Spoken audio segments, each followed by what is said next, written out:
नमस्कार दोस्तों, मैं चौन पुष्पा पीके स्टडी चैनल में आपका स्वागत है।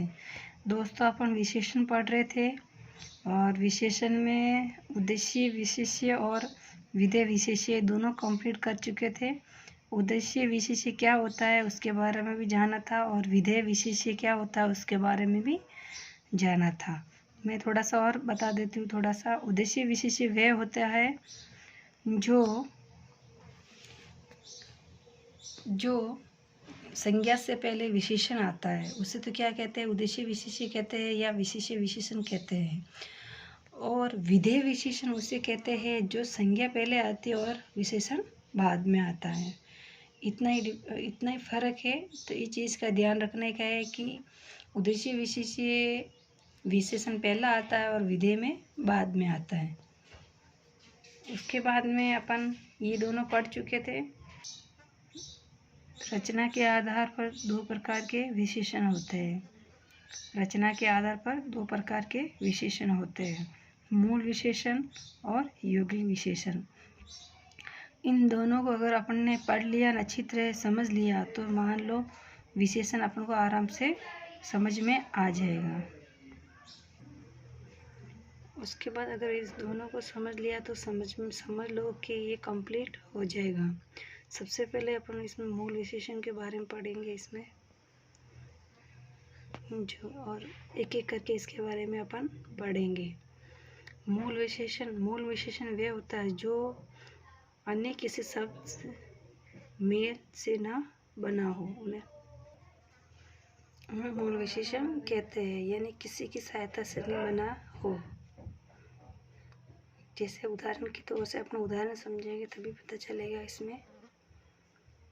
अच्छा, सुंदर, बुरा, कम, ज़्यादा, बहुत, लाल, नीला, पीला, हरा, काला, छोरा, बड़ा, छोरा ने छोरी, छोटा, लंबा, चौड़ा, बूढ़ा, जवान, चतुर, मूर्ख, खट्टा, मीठा और कड़वा। ये सब विशेषण शब्द है। ये सब क्या है? विशेषण शब्द हैं। अगर हम इनके आगे या पीछे संज्ञा शब्द लगा के देख ले तो ये वाक्य में प्रयोग करके देख सकते हैं। जैसे बुरा लड़का, तो लड़का क्या है? संज्ञा है। और तो ये सब देख सकते हैं, मात्राओं के हिसाब से पता चलेगा। ये किसी की सहायता से नहीं बने, ये शब्द जैसे थे वैसे के वैसे है। अब यौगिक विशेषण देखेंगे अपन। वे विशेषण जो व्यक्तिवाचक संज्ञा, जातिवाचक संज्ञा, भाववाचक संज्ञा यानी तीनों संज्ञा, सर्वनाम, विशेषण और क्रिया, इन सर्वनाम कोटियों से जो बना होता है वो क्या कहलाता है? यौगिक विशेषण।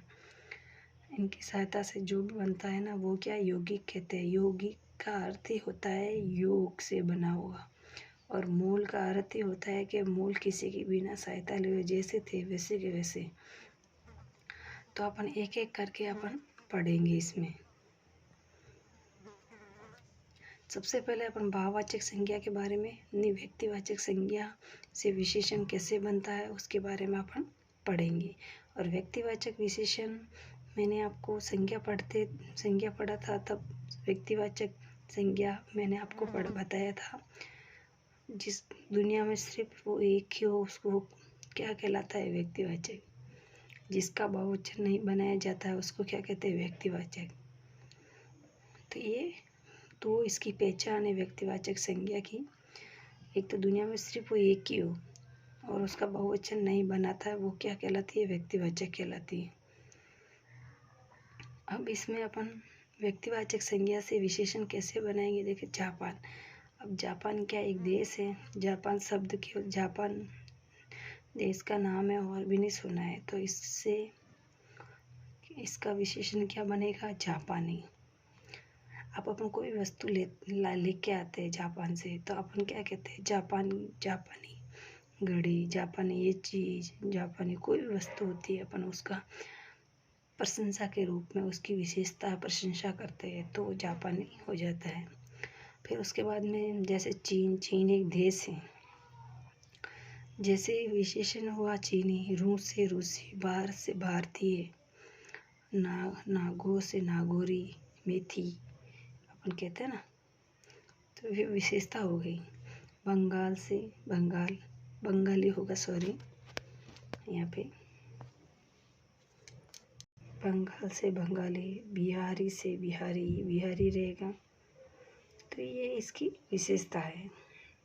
उसके बाद अपन क्या, जातिवाचक संज्ञा से विशेषण कैसे बनता है उसको अपन देखेंगे। सबसे पहले तो अपन व्यक्ति का देखा था, अब जाति से। जाति की पहचान कैसे होती है, एक समूह होता है किसी की, जो शहर, जैसे जातिवाचक संज्ञा एक उदाहरण बताती हूँ मैं, एक समूह के रूप में होता है, बहुवचन के रूप में होता है। और तो जातिवाचक से विशेषण कैसे बनता है अपन देखते हैं। जैसे शहर है, तो शहर कोई एक तो है ही नहीं है, अगर नाम ले लिया होता तो व्यक्तिवाचक हो जाता। शहर बहुत सारे शहर है, तो शहर से क्या बना, शहरी। नगर बहुत सारे हैं, तो नगर से क्या बना, नगरीय। गांव बहुत सारे, गांव से गंवार, ग्राम से ग्रामीण, खून से खूनी, पुस्तक से पुस्तकीय। अब देखो कि कैसे बनेगा, ये कैसे पहचानेंगे। अब जैसे मैं खून से बताऊं, किसने खून किया, किसी आदमी के, तो उसकी क्या हो विशेषता हो जाएगी, ये खूनी। गांव में कौन रहने वाले, ग्रामीण। कहते हैं कि शहर के पढ़े लिखे होते हैं और गांव के क्या होते हैं, गंवार। थे उदाहरण के तौर से नगर में रहने वाले नगरीय, शहर में रहने वाले शहरी। तो इस तरह क्या इसकी पहचान होगी। फिर अपन भाववाचक से विशेषण कैसे बनते हैं। भाव से आपको पता चल जाएगा, कला, रंग, रूप, क्रोध, ईर्ष्या, सुख, दुख केवल महसूस कर सकते हैं, उसको देख नहीं सकते। जैसे क्षमा से क्षमाशील, दया से दयालु, लोभ से लोभी, काम से कामी या कामो, क्रोध से क्रोधी, ईर्ष्या से ईर्ष्यालु, खून से खूनी, सुख से सुखी, दुख से दुखी, भूख से भूखा।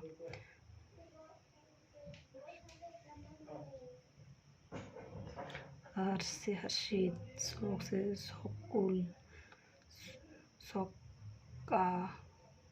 शोकाकुल, घृणा से घृणित, ध्यान से ध्यानी और ज्ञान से ज्ञानी।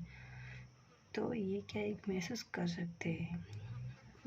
तो भाववाचक संज्ञा से विशेषण इस तरह बनता है। इस वीडियो को आप 1-2 बार देखेंगे तो आपको पता चल जाएगा। और 1-2 दिन की और प्रॉब्लम है, फिर आराम से वापस सही बनने लग जाएगा, क्योंकि थोड़ा फैमिली के साथ में है तो थोड़ा। तो दोस्तों, वीडियो अच्छा लगे तो लाइक एंड शेयर जरूर करना और सब्सक्राइब करना ना भूलें, ताकि आने वाला वीडियो आपको मिलता रहे। और 1-2 बार जरूर देखना, समझना, नोटबुक में। तब तक के लिए धन्यवाद।